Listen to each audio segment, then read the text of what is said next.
when you do finally sit with the sadness, when you do finally cry, you let it out, something does shift and something does change. And it actually doesn't stay that way forever. And so, how creativity, I think, comes into play here is that simply moving paint stick or a marker or a crayon on a piece of paper is movement. It is Mm, energy in motion, right? mhm. It allows us to sometimes enter the body, enter the psyche a little bit, maybe from a side door. Welcome to Settling is Bullshit, a sweary podcast about claiming your joy. If you are craving healthier boundaries, a greater sense of purpose, or an increased capacity to feel at ease in your own skin, then you are in the right place, my friend. I'm your host, Kate Blauk, joy activist and life coach to smart and sensitive humans. I'm here to offer you practical tools and playful encouragement to step forward and be your most awesome self. My hope is that each episode will leave you feeling a bit more empowered to make brave choices and claim your joy. Hello, my friends. Today's episode is all about creativity and healing our relationship with the inner critic and just getting into our feelings and movement and all of that good, yummy shit. Our guest is Amanda Melbostad, a somatic therapist, yoga teacher, fiber enthusiast, color nerd, and a person who finds joy in deep, soulful conversations. As you're going to hear us talk about, Amanda is a relational therapist, meaning they focus on building genuine and authentic relationships with people. They also have an approach to therapy that I find really exciting, which is why I wanted to talk to them, in which they blend trauma-informed care with creativity and somatic therapy, rooting their approach in creative expression and mindfulness. So Amanda and I had this really yummy conversation about creativity as an access point to moving through difficult emotions, to connecting with ourselves, to connecting with what really matters, and in really healing our relationship and letting go of the ways in which our inner critic can hold us back.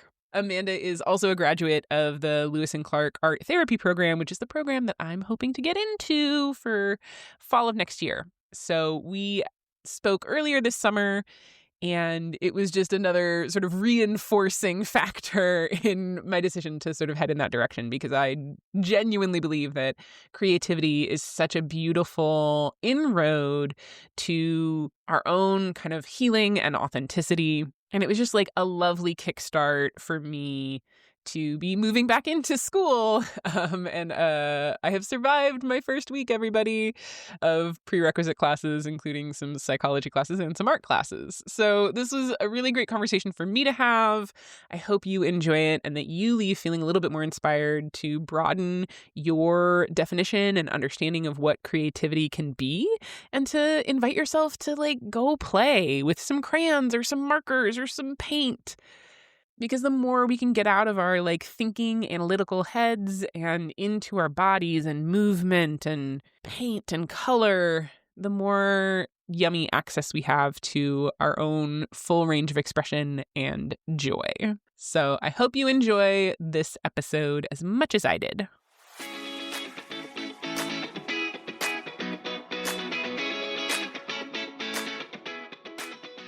How do you figure out what makes a good therapist for you?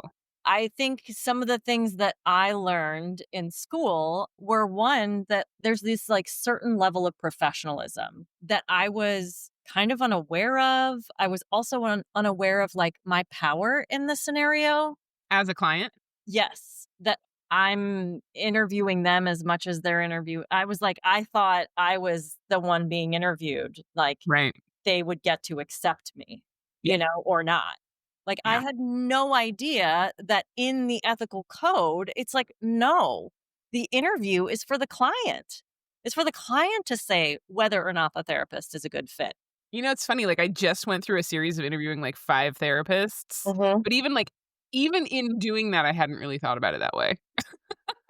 Yeah, because we don't over on this end, right? We're Yeah, like, "Oh, I'm going to a doctor or an expert or whatever, like, can you help me? Can you yeah, fix me?" And then, like, they get to, like, choose or decide whether or not they can help you, and the only reason a therapist should deny you, so to speak, right, or say that they can't help you is if if what you need is out of scope of their expertise, right? right, Someone's coming to you with like just associative identity disorder and you have no experience with it right, and that's what they're wanting to work on, then your ethical obligation is to then not only say, I don't think I'm a good fit for you, but also give them referrals right, so that they are getting like a little bit of a jump start of what they need. Because yeah. otherwise they're just like, okay, well, that person didn't work. So now I'm just like off looking for something else. Right, back in the whole, like, mess of fucking contacting therapists, looking for people, all of that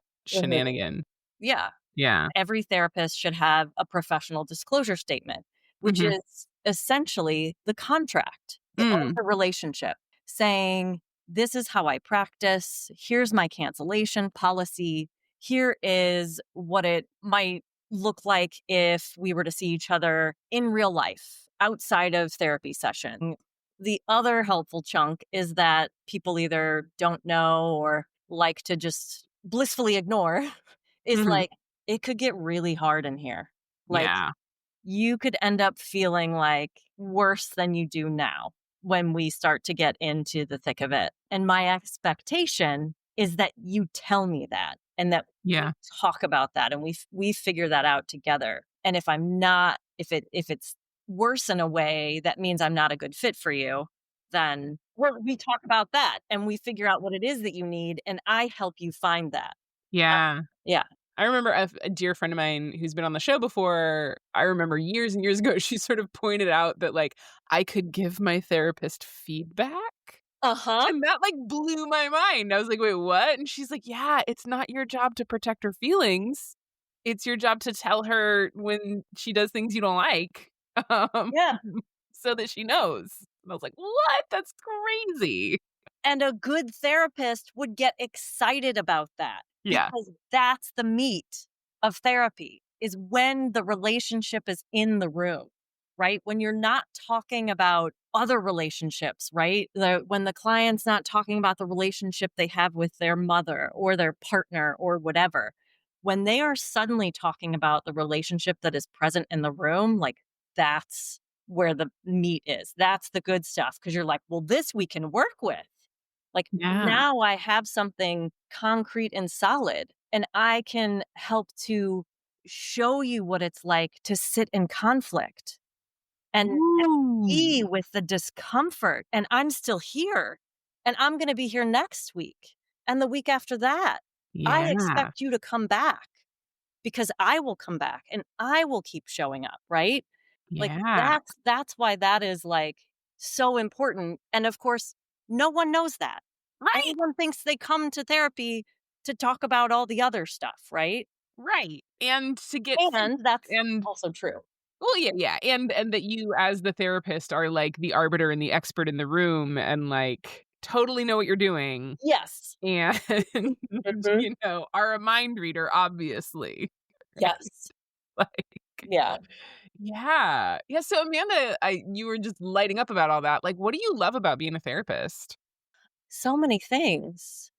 I love being in relationship. I love being in true, honest relationship with people. Deep, meaningful relationship. Like, to me, that feels like connection. That's so interesting because, like, as a client I don't necessarily think of myself as in relationship with my therapist, even though, like, I love my therapist and I'm like, "You're so helpful to me and you make my life better."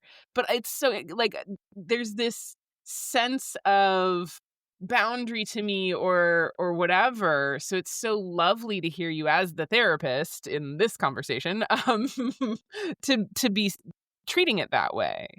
Yeah, I mean, and that's what talk about lingo, that's what makes me a relational therapist. Oh, Again, okay. using the air quotes Yeah. because, like, this is what's in my bio, right? You'll see this in a lot of several people's bios, right? That'll say, oh, as a relational therapist, I work this way, or I am a relational Yeah, what therapist. does that mean? It means we are putting the relationship between us and the client as the like that is the value. That is what gets held as the container, Cool. the importance. That's kind of like the foundation that we're working from is that you and I have a relationship. I show up committed to you. I'm going to trust whatever you bring me because in my mind that's all I have. I believe you. Hmm. I just believe you. For me to not believe you doesn't help, right? Sends us on a different track. I'm here for whatever you're bringing, whatever journey you're taking us on, like, I'm here for it. Am I gonna guide? Yes. Am I gonna, like, when I have some sort of instinctual reaction of, like, "I think we just glossed over something there," or, "I think that I keep hearing you, like, go to the feeling, but then immediately intellectualize it," My I'm therapist gonna did that to me last week. yeah. It was great. I'm gonna bring us back to the feeling, like, and that kind of where I also love pattern recognition, Uh-huh. and it's I love it in relationship. I love it in human behavior and the way our mind and nervous system works. Like, I innately am able to just pick up on patterns in that way, patterns in people's nervous systems, patterns in their behavior or their speech or their body language. And patterns are what we're usually stuck in and usually what Yeah. we're trying to alter or identify or I hate to say the word overcome, but Yeah. maybe in some cases overcome Yeah. or Yeah. change. Shift, whatever. Yes. Yeah. Yeah. I love that. So you use people's creativity to Mhm. aid in the therapeutic process. That is one of the specialities that you bring to working with clients. What does that mean? Right. So we talked about what it means to be a relational therapist. What Yeah. does it mean to be a therapist who engages with people's creativity? Yeah. I will also add on that I think I first and foremost call myself a somatic therapist, Oh, okay, great. because I am very much focused around the soma, the Mhm. body being the full body experience, what's happening in the mental body, the emotional body, the physical body, which includes the nervous system, right? Like everything that's happening there. And so, because I am so deeply engrossed with the soma in the healing experience, creativity is one of those things that everyone has, despite us Right, thinking we don't, right? right. And I am so guilty of it. So many times I have said, "Oh, I'm not an artist. Oh, I'm not creative." We've all just done it. Okay, maybe there's a select few out there that just from birth to death just never denied that they were an artist, and I'm sure there's a few of them out there. How do you define creativity then? I mean, I'm fully on board with this, that, like, it's Yeah, something we all have. It's something that, like, there's so much. it's what makes us human. Ooh, how so? Creativity. Well, okay, let me refine that. I mean, I love it. I'm not It arguing. is what has helped us evolve so heavily as humans. Lots of other animals exhibit our idea of creativity, right? But creativity really just requires an opening of the mind, a compassionate curiosity, and of like an ability to let go of maybe preconceived notions, ideas, and explore. Yeah, and when you put it like that, right, it's not just, "Oh, I can pick up a paintbrush and make something magical and perfect on a canvas." It's the There, willingness to try yes. and see what unfolds. Like, think of all the different ways that you've used the term creativity, right?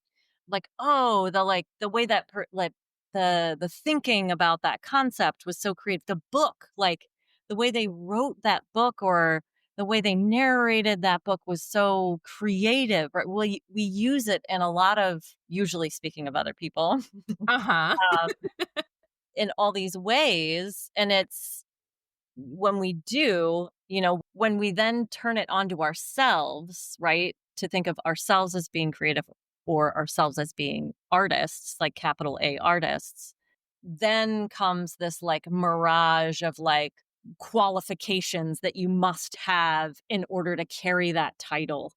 Right. And so that can get confusing. And Totally. I mean, and that's been a big part of my journey in the last few years, especially is this fraught relationship with those kinds of words, like being a writer with a capital W Mhm. was the big one for me for a long time, even though, I've worked for a newspaper. I have been professionally paid to write things for quite a number of years. But like I don't have a book and I didn't do, investigative journalism or like lengthy op-eds in fancy magazines. And so for me, in my little brain, I'm like, well, that's what makes somebody a writer. And it's so silly. Yeah. Yeah, It's we do. silly. And we all We do it. Yeah, we constantly cut ourselves off from our own creativity, from our own kind of just innate ability to daydream and experiment and play, like all of those things are involved in that. Yet we do those things in our lives, most likely, right? We have different ways that we might enter a flow state with something that we're doing, whether it's, gardening or cooking or baking or writing, Mhm. podcasting, right? Mhm. How is podcasting not a creative endeavor? I don't know, because Right? I'm not getting paid for it? I don't know. Um Well, that definitely is not a qualification for creativity. Right? Right. I think that's the thing. I think for me, I think that's where that capital letter comes in, right? It's Yeah. like Mhm. once you have been able to fully finance yourself on the back of this thing that you are making, like that's when you get to be a capital W writer, a capital A artist, a Ah, capital P podcaster. And for a long time, that shut me off from claiming these like important parts of my identity, from feeling like proud of it. Like I'm so tired of being apologetic about it. Right? Of having this like, oh, well, I'm a writer, but I don't have a novel, or oh, I'm a podcaster, but I just did it, right? I'm like, I'm not making any money doing this yet. You know, so what? so what I heard you say was if you don't fit into the qualifications of capitalism, you can't have the title. Yes, it's Mm, terrible. It's I would love to terrible. challenge that. I will thank you, please. I would like to challenge that too. That's why I'm naming it here because it's bullshit. And so I love getting to model that and just how ingrained it is, Mhm. right? And how socialized we are and how just like deep rooted it is that Mhm. this idea that in order to be an identity it has to be tied to some sort of external qualification. You must be adding value to the capitalist machine. And Right. you're doing that by making a lot of money, having a great title, having a nice house and a white picket fence and a partner and a heterosexual partner nonetheless. Right. Yes, that you are filling the criteria that have been outlined by our white supremacist capitalist society. Yeah. Um, and that is sad and infuriating. Yes, it is sad and infuriating, and it's a trap, and it's a lie, and, like, how do we get out of it? I mean, by Mhm. having conversations like this. Yeah. Um, but still, it's just, like, Yeah. so insidious. Uh, And, that brings me to speaking of, creativity and when it comes to thinking of ourselves as creative or even thinking of ourselves as being able to make art. A lot of this wounding happens in school yeah, when we're young, either from something we did in school and how our parents reacted, how we made something in school and maybe a teacher was like, no. Or other kids might have been like, that's not very good. And then suddenly you're like, well, I'm not good at this. Let's just throw it all out. Yeah, I don't have a, like, inciting incident really to point to, but that definitely happened to me at some point around, like, late elementary school, which was the point at which I was like, "Yeah, like, I can't draw. I don't know how to draw. I can't do that. That's just something other people are good at." Yeah. Mhm. Yeah, it's that little seed gets planted, and also that comes from the other external messaging that is like, "Oh, you're just born talented or you're not." Right. Like, I definitely got that messaging, like, "Oh, either you're naturally good at drawing, great, then you could maybe be an artist. If you're not, then that's just not the path for you. You need to, like, go do something else." However, what we aren't taught is that all of the famous artists, like, did thousands of paintings, thousands of drawings before ever being good at them, you know? And, like, that's what's so great about, the traveling Monet exhibit, right? Where they're showing, like, these sketches and, like, figure drawings. He also made, like, crappy pottery, like, he was doing ceramics, but, like, nobody sees that because it's like he was just playing around, you know? Yeah, and that's something I'm really working on with my own creative practice, and it's funny, I even, like I wanted to say art practice, and then my brain, Oh, jumped in and was like, "Well, it's creative, I don't know if I'm making art," but, um own it. well, I mean, I'd have to interrogate, like, what do I mean by art versus creativity? But point being, like, even in those own practices, like, I find myself getting stuck or having a hard time because, like, I want to produce something good. Mm, And good, I think, to me means I would wanna put it on my wall. mm, And I've had to really actively work against that, especially as in, like, I am consciously making an effort to learn to draw, and that just means I have to draw a lot of crappy drawings in order to yeah, get better. yeah, But it really is this, like, ongoing practice that I have to notice what comes up for me and be like, "No, thank you. It's fine.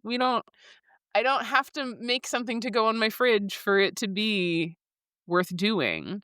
yeah, and that's where we talk a lot about our inner critic, because the Mhm. inner critic is the one saying it needs to be good, needs to be good enough to put on the wall, it needs to be good enough to sell and make money and, like, it puts all these qualifications on it, and that's often what prevents us from exploring it. Absolutely. If I'm just getting constantly frustrated because the thing I'm doing isn't good enough to put on my wall, then, like, You're not I'm gonna gonna give up. Yeah. And Yeah. what would it feel like to change that expectation? Well, we're working on it. I'm working on it. It's feeling better, you know? Yeah. If I can get into the minds for me, it's a very mindset heavy shift of like, all right, like I'm just playing. I'm just working on building hand-eye coordination, Mhm. honestly, because like that's what drawing is. It's like Mhm. better hand-eye Yeah. coordination. And it's been really liberating. But it's an ongoing practice for me to combat the inner perfectionist and the inner critic to just like muck around. What was the motivation for learning to draw or wanting that desire to want to draw or Yeah, so like that desire has always been there, but my inner critic very much always got in the way. Mhm. I think I very much have been combating perfectionism for a large part of my life in a way that I gave up years and years ago because I was like, well, I can't do it. It's not good enough. I give up. And I would say the last, I don't know, decade of my life has just been this huge effort to push against or question some of those ideas about who I am and what I'm capable of. And drawing is one of the many areas that I recognize that no, I've just been telling myself I can't draw for decades. Like, what if we interrogated that? And actually, like I am very good at doodling flowers. Yeah. I noticed that I was like, "Oh, I can do that." Like, what if I tried, to apply myself, um, a little bit more? And it's been great. I posted this on Instagram a little while ago. There's this drawing exercise that a lot of, like, drawing one-on-one or books that I've picked up a start with which is, like, trying to draw something upside down, Yep. right? Mhm. And it's always this, like, ugly Picasso picture that I'm just this is heinous, and it's frustrating, and it makes me mad. So I printed out a very cute picture of a tiger and drew that upside down, and I was able to draw that great. It was wonderful and very, like, confidence building and affirming for me, um, because I, like, cared about, the thing that I was trying to draw a little bit more. Yes. Yeah. Well, there's that, right? Yeah. Caring about the thing. Yeah, and, like, going back to this inner critic, it's really this inner critic lives in us for, like, all kinds of things, right? It's not Yeah. like it just shows up with creativity. Um, but often enough, that is where it really comes out and does its best sometimes, Yeah. right? Yeah. And so, I mean, I remember learning early on in, my move from more of the kind of like, I don't know, maybe what the fine art world would consider crafts, Mhm. 'cause I have a background, degree in apparel design, and so I grew up making clothes and sewing and fibers and knitting and crochet and all that stuff, and then getting to a point in my life where I was like, "Oh, I'm kind of interested in." I would never have touched a painting or paints or watercolors or colored, like, would not touch any of it because I had learned, "Oh, I'm not good at drawing, so I don't do those things." Yeah.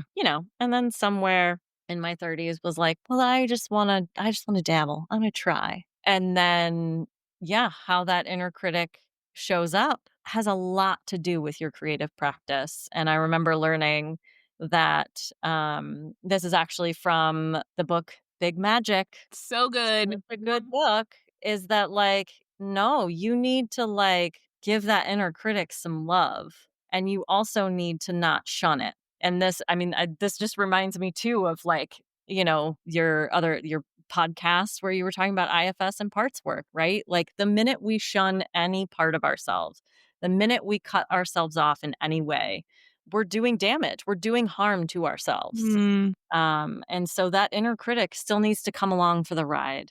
They still get to watch. They still get to say what they're going to say. We just, as our capital S self, get to say, I hear you, and I'm going to do it anyway. I want Yeah. to do this, and I'm choosing to do this. And I know you're really afraid and you're trying to protect me. You want me to only feel love and be happy. And of course you do. And that's really kind, and I can take it.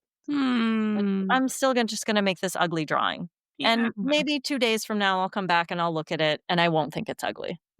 Yeah. Yeah. Right? Hmm. I like that. The reminder that the inner critic is just scared and, like, wants what's best for us, because I can definitely villainize, It's a mine and protector. get so yeah, it's a protector, and I get so frustrated with it, especially when I'm like, "No, I wanna draw, get off my case." You know? Leave me Um alone. Leave me alone, like, I Oh. just wanna draw, and it's okay that it's bad, because I won't get better if I don't do it bad first. Um, Oh, yeah.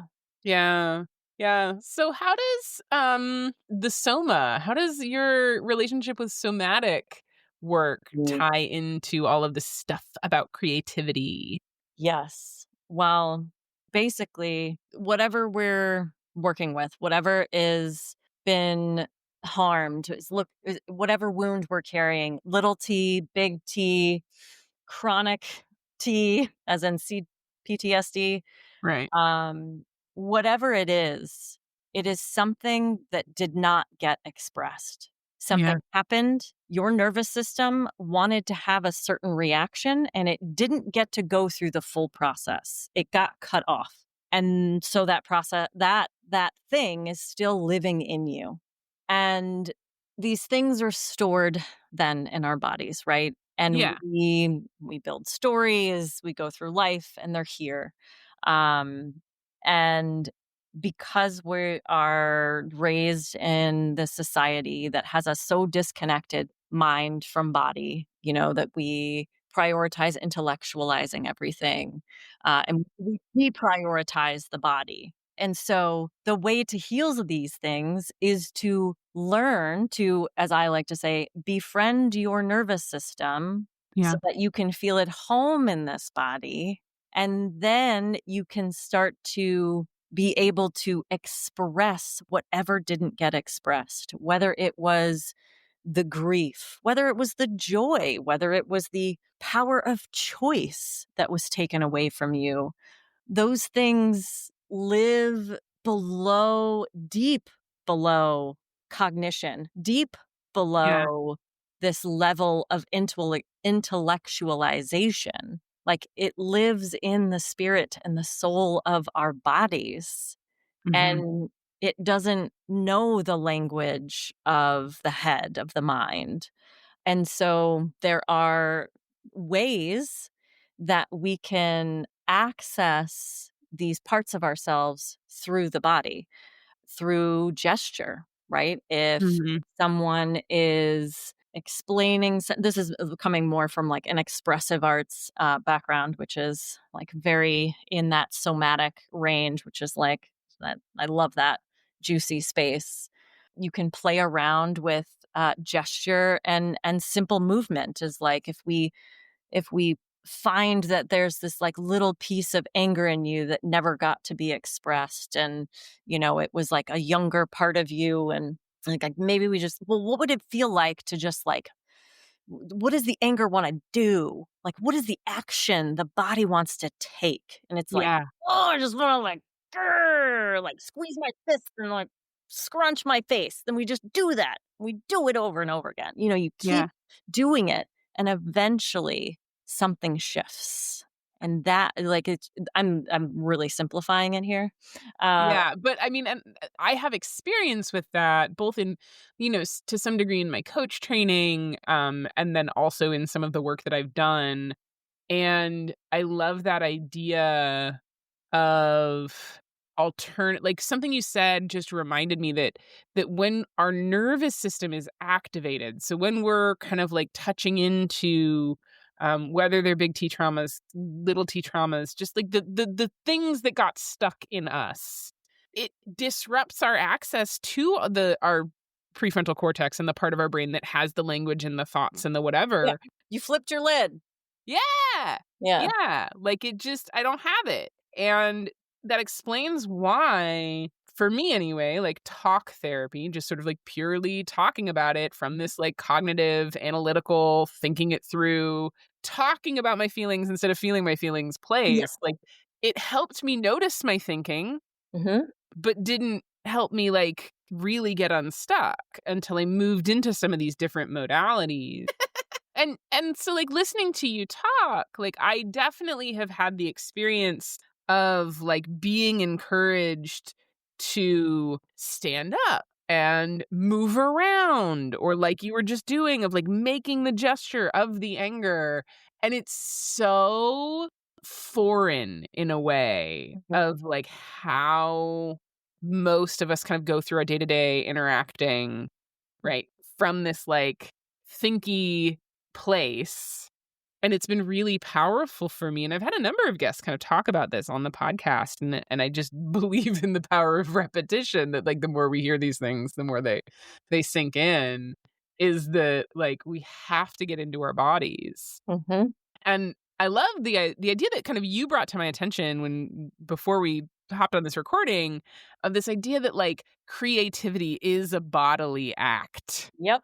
'Cause, like, my brain hadn't put those 2 things together in Yeah. a way that's, like, kinda cute. My brain's funny, right? But that creating art, whatever we mean by that, Hmm. is a bodily experience. Hmm. And I wonder, like, what do you wish people knew about that? No, I wish people knew about that. That it's safer than they think it is, Mm. and it's simpler than they think it is. I think a lot of people don't feel safe in their bodies, right? And yeah, was just talking, to some wonderful humans recently about how our bodies will physiologically, biologically give us signals. We'll have signals and sensations, right? Increased heart rate, sweaty palms, like, oh. And if we have been traumatized, and when that response happens, if that is triggering, right, in that way, what's happening is the nervous system is just like responding to threat. And it's like, oh, that thing that happened before is happening right now. It does not know time, right? It just knows threat response. And because we live, unfortunately, heartbreakingly, we live in a world where people's bodies are threatened and violated much, much too often. Yeah. We don't feel safe in our bodies because it's very easy to feel powerless in a body that isn't within a certain box. Mhm. And at the same time, we can learn to befriend our nervous system, to learn what those biological and physiological signals and sensations are, and tell ourselves, like, oh, wait, this is not happening right. Like right now, I am safe. I am safe to feel these things. And also we don't go in fast and deep, like, and like just drop into it and get all the way down in there and do all the things. We titrate, right? We Mhm. dip a toe in. Oh, I could, okay, I see that this is here. This is here. Can I be with this for one breath? Just one breath. Let that be enough. I did it for one breath.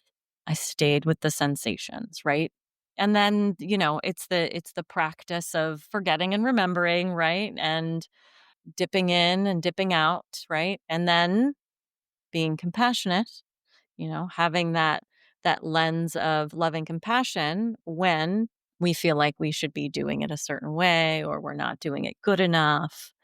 Yeah, so I think my wish for people is that they knew that it was safer than they think to feel their feelings, that Yeah. despite the thoughts and that our nervous system kind of trigger, right, of this, like, oh my gosh, like certainly with grief, right, that's one of those, oh, it's grief is overwhelming and it feels like a bottomless pit that you're never going to get out of.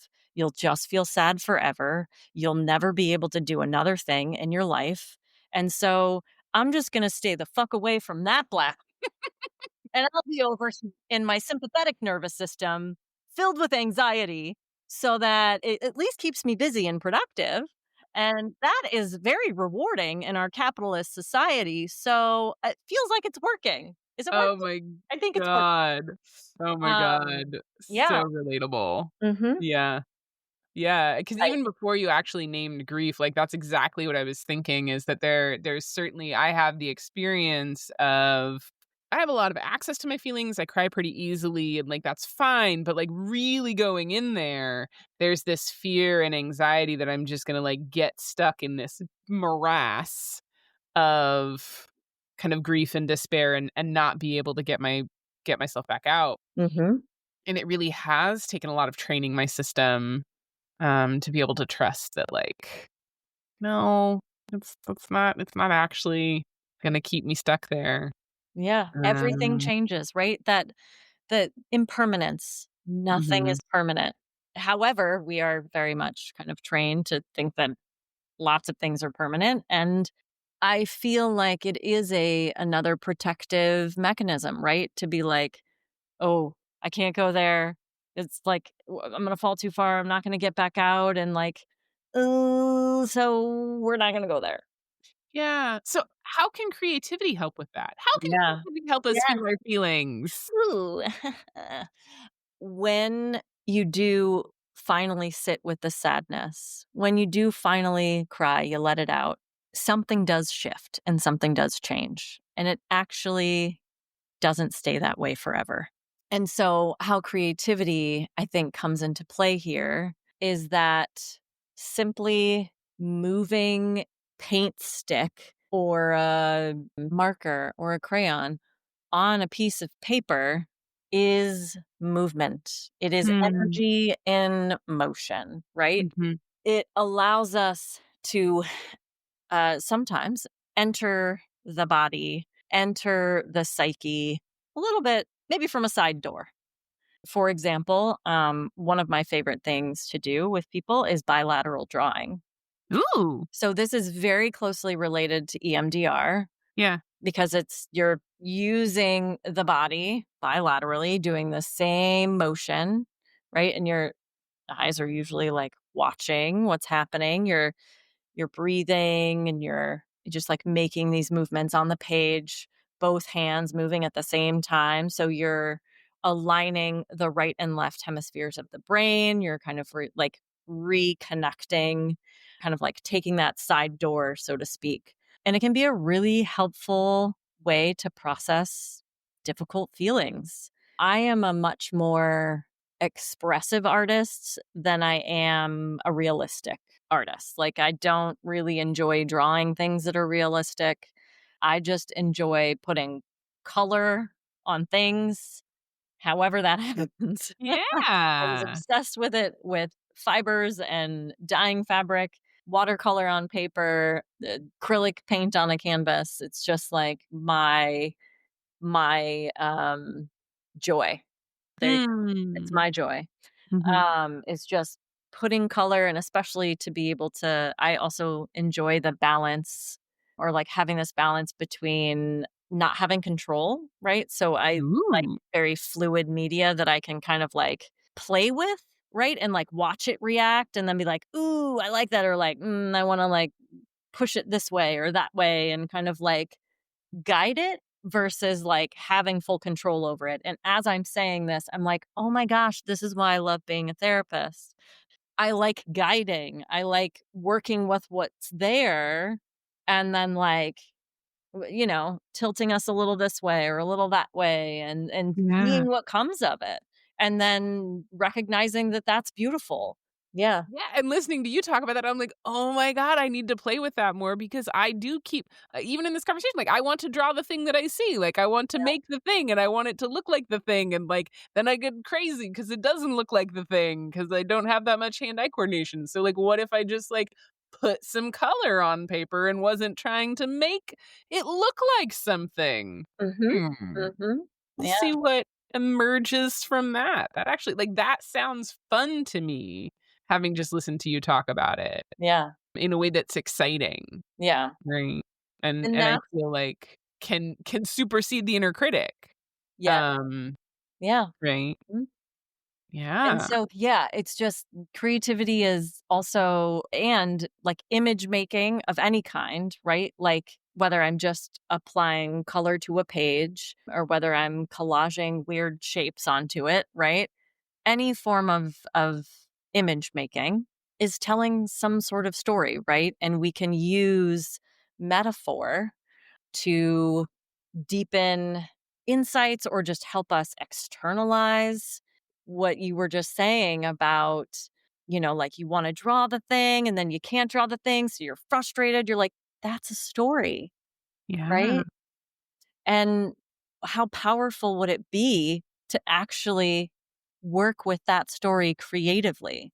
What would it be like to write a love letter to your inner critic, Ooh, right? what do you mean? Tell me more. Oh, I mean, write a love letter to your inner critic that is just showering it with love and appreciation for how it's protected you, for all that it like is trying to do for you. It's like validating that it's scared, validating that it doesn't want to be hurt, that it's trying to protect you. Yeah, like just shower that inner critic with a lot of love and care. And that is creative Yeah. to write, to externalize those. And when I say write, I don't mean on the computer, I mean handwrite with a pencil or a pen on a piece of paper. I mean, it could be on a napkin, it doesn't matter. But I do mean analog with Right. hand, right? Using a utensil of any kind. It could be with a crayon. Oh. Yeah, like that is creative. That is you using your creativity, right? To tap into something that wants to be changed, a pattern, a story that wants to be shifted, that needs to be shifted. Yeah. I mean, I'll take on that challenge. I like that Yeah. I I like that idea a It's one of lot. my favorite assignments.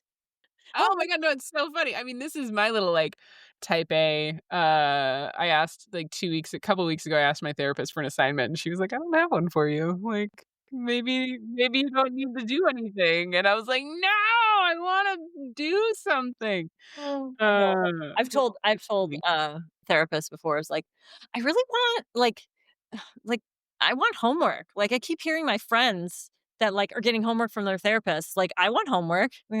yeah. Like, one of my therapists was like, "Yeah, I don't work like that." And I was like, Wah, "Eh." wah. "Give me something to do. I need to feel progress." I need to feel productive. Yeah, yeah.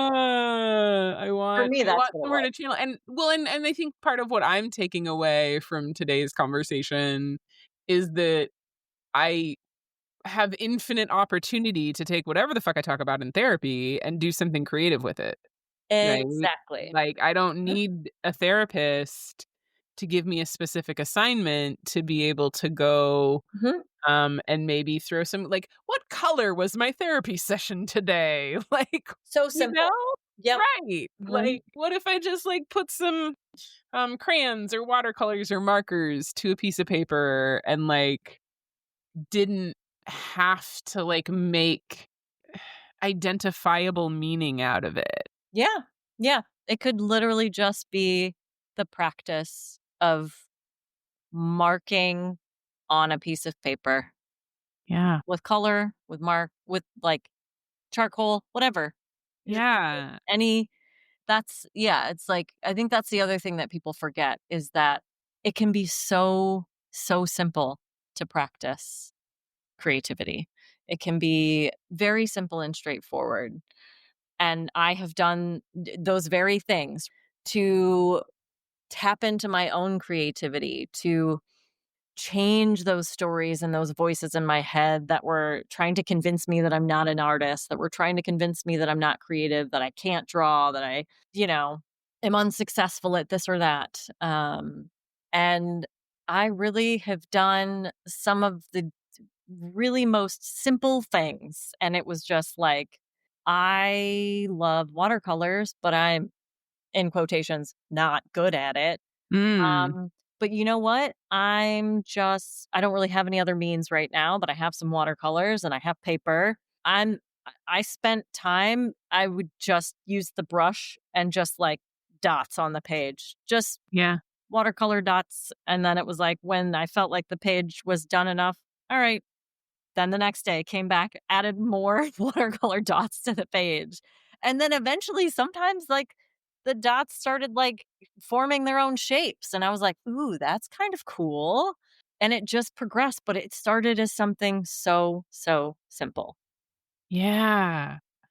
This has been so interesting to notice my own thinking and approach to creativity in general and the way in which like I tend to want instructions. Like I want structure and framework, right? I'm a knitter and I like Yep. following a pattern. I have been a baker for a really long time. I like following instruction. And I think there's going to be something really juicy and liberating for me, and hopefully anybody else who's listening who can relate Yeah. to this idea of like, what if I just like put some shapes and some dots and I wasn't trying to make meaning or trying to make a product or a outcome or a thing, Not but trying to just make anything. yeah, but just like genuinely like being present with whatever my hand wants to do and whatever color is appealing in that moment Hmm.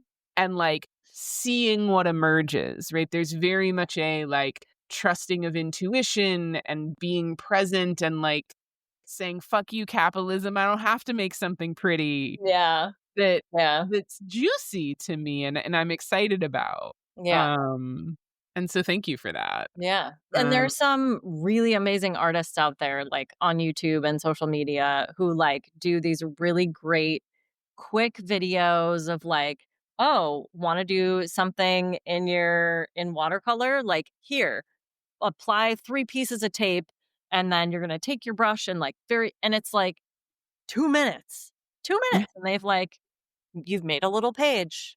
Yeah. Just like, "Good job," you know? "You're done making art for the day," it's just Yeah. yeah, I there's a lot like of those resources out there. I haven't let myself go down that, like, rabbit hole too far because I'll never get away from my phone, but I like, recently, I saw one, and sorry, everybody, I can't point you to it because who knows where it is in the internet now, but, somebody did one of those quick little videos that's like, yeah, like, just, like, make some splotches with watercolor, let it dry, and then make them all birds.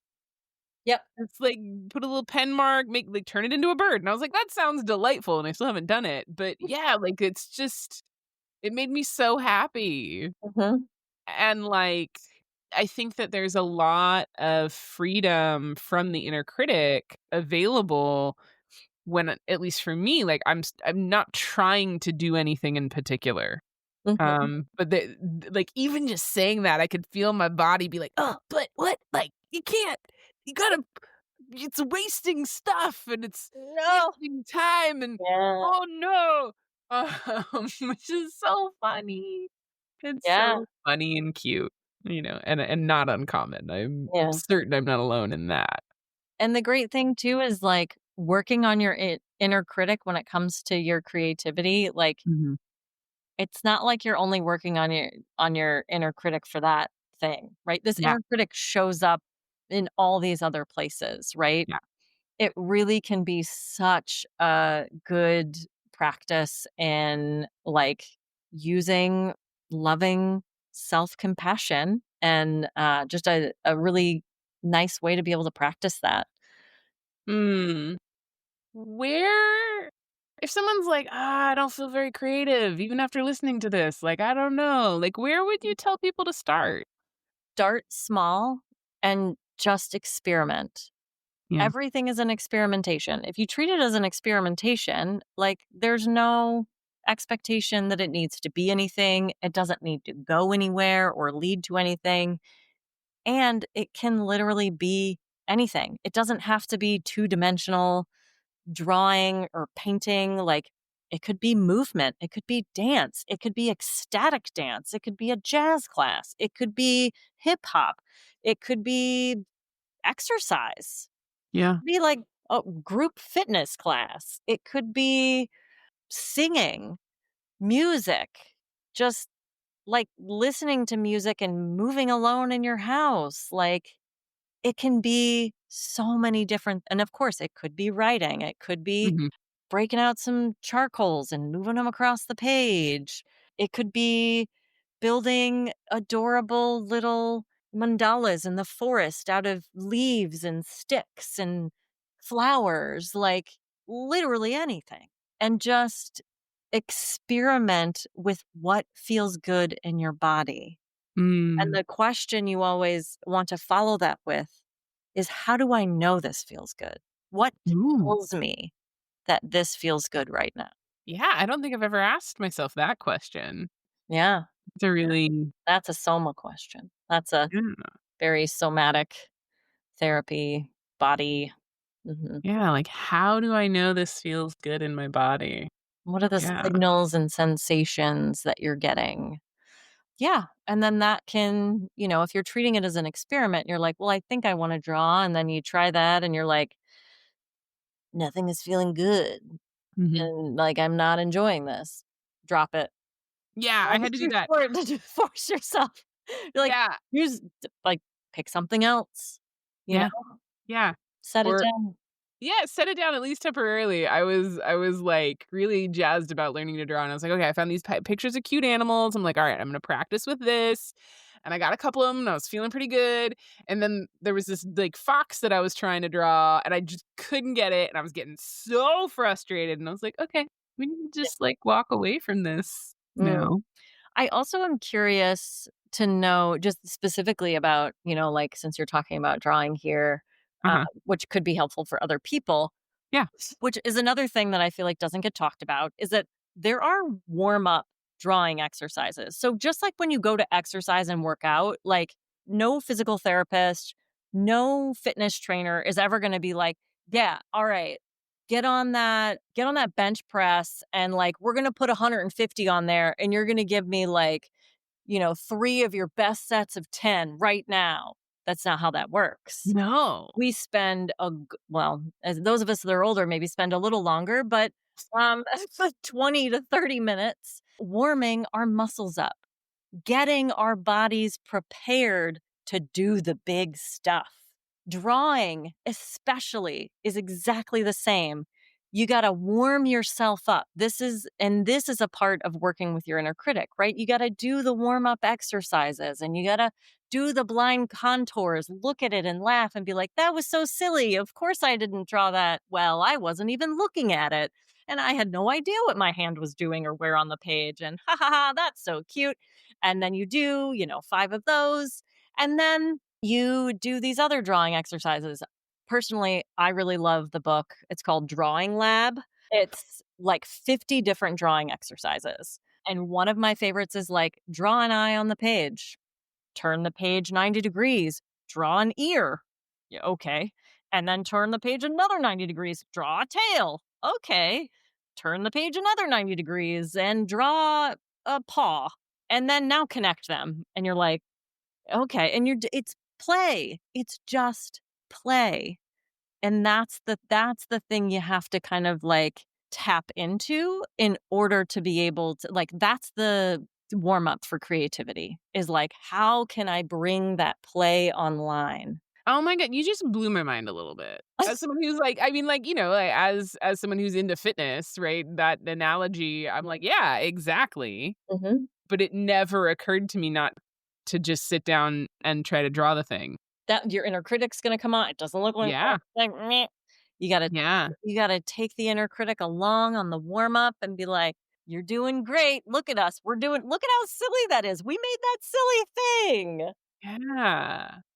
I love that. Playing my way into creativity, that Mhm. there's a lot of ways to just even that mindset shift of like, how am I warming myself up for this? Am I skipping the warm up? Yes. Yes. Like asking that myself that question is going to be so helpful. Mhm. Like I can feel it in my system. I'm like, ooh, all Yeah. right.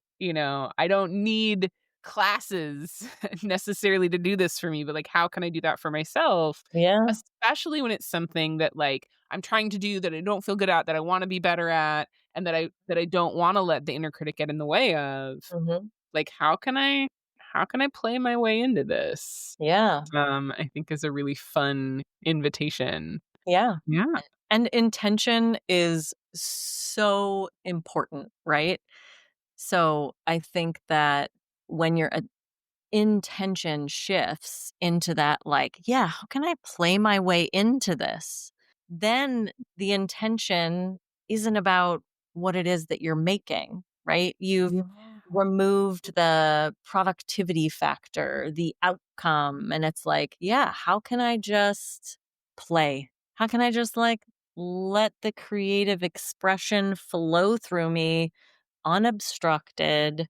Let's see what happens. It's not exactly like, promoted for adults to play. That's something, No. oh, kids get to do that. I mean, these days, if they're lucky, I guess. Um, Right.